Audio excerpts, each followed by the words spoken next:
ಸ್ನೇಹಿತರೆ ನಮಸ್ತೆ. ನಾಡು ನುಡಿ ಯೂಟ್ಯೂಬ್ ಚಾನಲ್ಗೆ ನಿಮಗೆಲ್ಲ ಸ್ವಾಗತ. ನೀವು ಕೂಡ ಪ್ರತಿ ತಿಂಗಳು ಗೃಹಲಕ್ಷ್ಮಿ ಯೋಜನೆಯ ಹಣವನ್ನು ಪಡೆದುಕೊಳ್ತಾ ಇದ್ದೀರಾ? ಹಾಗಾದರೆ ರಾಜ್ಯ ಸರ್ಕಾರದಿಂದ ಜಾರಿಗೆ ಬಂದಿರುವ ಈ ಹೊಸ ನಿಯಮವನ್ನು ತಿಳಿದುಕೊಳ್ಳುವುದು ಅತಿ ಅಗತ್ಯವಾಗಿದೆ.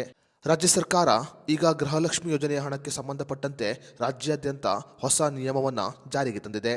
ಗೃಹಲಕ್ಷ್ಮಿ ಹಣವನ್ನು ಪಡೆದುಕೊಳ್ಳುತ್ತಿರುವ ಮಹಿಳೆಯ ಗಂಡನಾದವನು ಈ ಕೆಲಸವನ್ನ ಮಾಡ್ತಾ ಇದ್ರೆ ಇನ್ನು ಮುಂದೆ ಮಹಿಳೆಗೆ ಗೃಹಲಕ್ಷ್ಮಿ ಯೋಜನೆಯ ಹಣ ಯಾವುದೇ ಕಾರಣಕ್ಕೂ ಬರುವುದಿಲ್ಲ ಅಂತ ರಾಜ್ಯ ಸರ್ಕಾರ ಈಗ ಆದೇಶವನ್ನು ಹೊರಡಿಸಿದೆ. ಹಾಗಾದರೆ ಗಂಡನಾದವನು ಯಾವ ಕೆಲಸವನ್ನ ಮಾಡ್ತಾ ಇದ್ರೆ ಹೆಂಡತಿಗೆ ಗೃಹಲಕ್ಷ್ಮಿ ಯೋಜನೆಯ ಹಣ ಬರುವುದಿಲ್ಲ ಅನ್ನೋದರ ಬಗ್ಗೆ ಸಂಪೂರ್ಣ ಮಾಹಿತಿಯನ್ನ ಈ ವಿಡಿಯೋದಲ್ಲಿ ನಾವು ನಿಮಗೆ ತಿಳಿಸಿಕೊಡ್ತೀವಿ. ವಿಡಿಯೋ ತುಂಬಾ ಇನ್ಫಾರ್ಮೇಟಿವ್ ಆಗಿದೆ, ಎಲ್ಲೂ ಸ್ಕಿಪ್ ಮಾಡದೆ ನೋಡಿ. ಸ್ನೇಹಿತರೆ, ಗೃಹಲಕ್ಷ್ಮಿ ಯೋಜನೆಯ ನಿಯಮದ ಪ್ರಕಾರ BPL ರೇಷನ್ ಕಾರ್ಡುಗಳನ್ನು ಹೊಂದಿರುವ ಮಹಿಳೆಯರು ಮಾತ್ರ ಗೃಹಲಕ್ಷ್ಮಿ ಯೋಜನೆಯ ಹಣವನ್ನು ಪಡೆದುಕೊಳ್ಳಬಹುದಾಗಿದೆ.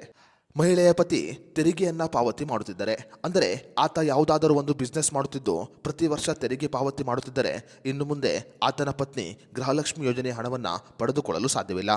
ಕೇವಲ ತೆರಿಗೆ ಮಾತ್ರವಲ್ಲದೆ ಆತ GST ಪಾವತಿ ಮಾಡುತ್ತಿದ್ದರೂ ಕೂಡ ಆತನ ಪತ್ನಿ ಗೃಹಲಕ್ಷ್ಮಿ ಯೋಜನೆಯ ಹಣವನ್ನು ಇನ್ನು ಮುಂದೆ ಪಡೆದುಕೊಳ್ಳಲು ಸಾಧ್ಯವಿಲ್ಲ. ಕೇವಲ ಪತಿಯಾದವನು ಮಾತ್ರವಲ್ಲ, ಪತ್ನಿಯಾದವಳು ತೆರಿಗೆ ಅಥವಾ GST ಪಾವತಿ ಮಾಡುತ್ತಿದ್ದರೆ ಆ ಮಹಿಳೆ ಇನ್ನು ಮುಂದೆ ಗೃಹಲಕ್ಷ್ಮಿ ಯೋಜನೆಯ ಹಣವನ್ನು ಪಡೆದುಕೊಳ್ಳಲು ಸಾಧ್ಯವಿಲ್ಲ. GST ಮತ್ತು ತೆರಿಗೆ ಪಾವತಿ ಮಾಡುತ್ತಿರುವವರ BPL ರೇಷನ್ ಕಾರ್ಡುಗಳನ್ನು ರದ್ದು ಮಾಡಲು ಈಗಾಗಲೇ ಆದೇಶವನ್ನು ಹೊರಡಿಸಲಾಗಿದೆ. ಈಗಾಗಲೇ ಸರಿಸುಮಾರು 2.5 ಲಕ್ಷ BPL ರೇಷನ್ ಕಾರ್ಡುಗಳನ್ನು ರದ್ದು ಮಾಡಲಾಗಿದೆ. ರದ್ದು ಮಾಡಲಾದ BPL ರೇಷನ್ ಕಾರ್ಡಿನ ಮಹಿಳೆಯರು ಇನ್ನು ಮುಂದೆ ಗೃಹಲಕ್ಷ್ಮಿ ಯೋಜನೆಯ ಹಣವನ್ನು ಪಡೆದುಕೊಳ್ಳಲು ಸಾಧ್ಯವಿಲ್ಲ. ನೀವು ಕೂಡ ಗೃಹಲಕ್ಷ್ಮಿ ಯೋಜನೆಯ ಹಣವನ್ನು ಪಡೆದುಕೊಳ್ತಾ ಇದ್ದರೆ ರಾಜ್ಯ ಸರ್ಕಾರದ ಈ ನಿಯಮದ ಬಗ್ಗೆ ನಿಮ್ಮ ಅನಿಸಿಕೆ ಅಭಿಪ್ರಾಯವನ್ನು ನಮಗೆ ಕಮೆಂಟ್ ಬಾಕ್ಸ್ನಲ್ಲಿ ತಿಳಿಸಿ.